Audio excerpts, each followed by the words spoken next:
Добро пожаловать в мой канал. Le petit pactole est aussi discret que confortable. Depuis 2010, les compagnies aériennes qui exploitent l'actuel aéroport de Nantes Atlantique paieraient des taxes et redevances pour y décoller, atterrir ou stationner.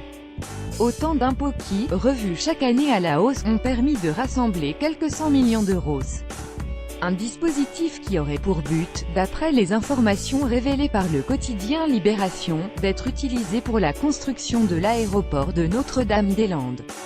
Si le ministère des Transports se refuse à confirmer le montant, il reconnaît en tout cas avoir mis en place un préfinancement spécifique du projet controversé de la nouvelle plateforme aérienne.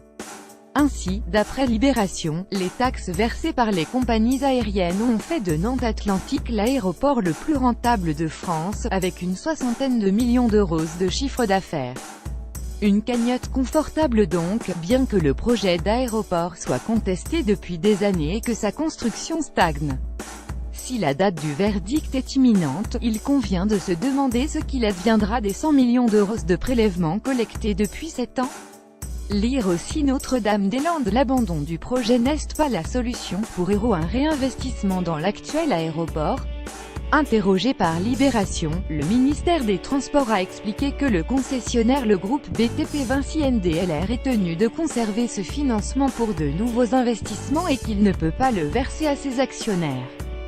D'après le quotidien, les compagnies aériennes ayant payé ces taxes et redevances ne comptent pas réclamer de remboursement en cas d'abandon du projet. La modernisation de Nantes Atlantique requiert dans l'immédiat un nouveau terminal pour les compagnies aériennes low cost, soit 12 millions d'euros, et une réfection de la piste de décollage et des parkings pour environ 40 millions d'euros.